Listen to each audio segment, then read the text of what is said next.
How do we fail people? I think in many ways, and the list is actually endless. I'm recollecting a conversation once which I was privy to where my HR and the business head were having, and the discussion was about the sales head who had just left. I believe the sales head was always in office, now went to the market, his performance went down, and eventually he had to leave. So there was an unsaid agreement in that room which said that it was all sales head's fault.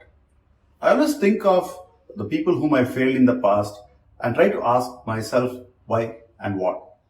The thing that comes to my mind that I tell myself every time somebody leaves is, oh, the person's performance was bad. Of course, that's where it starts.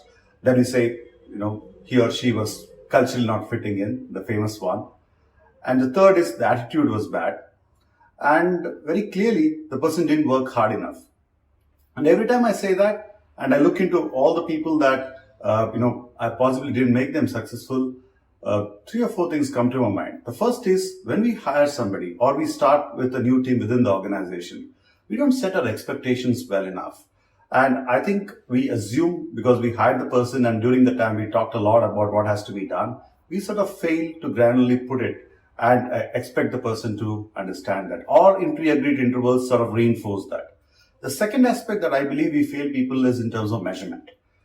What gets measured gets done, right? But at the same time, we don't take enough quality time or have the courage to tell the people that this is the area where the expectations are not being met or there is a mismatch. The third most important thing, according to me, is support. When we know that the expectation mismatch or effort levels are low, we have to find a way to provide support. When we are younger in our career, we need bosses who show us how it is done, give us a lot of directions, work with us. As we grow up, I think we need bosses who give us the space, step away, and also give us recognitions at frequent intervals when we deserve it. And most importantly, standing by us during tough times.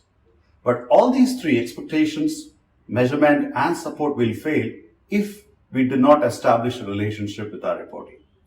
I believe relationship is a fundamental platform for any performance to happen in an organization. After all, the juices flow because of the relationship with the supervisor, isn't it?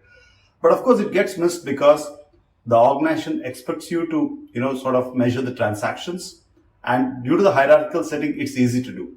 Relationship is difficult to measure and nobody actually, gives you feedback around that frequently. So in my view, when I look back in time as when I have failed people, I think of, the relationship as a platform, expectation setting, measurement, and most importantly, support as the areas where we fail people. And I want to ask you today, if I had to give you an acronym and say, how are you on REMS? Relationship, expectation, measurement, and support. What would you say? My weaker links in the past have been measurement and support. Thank you for watching.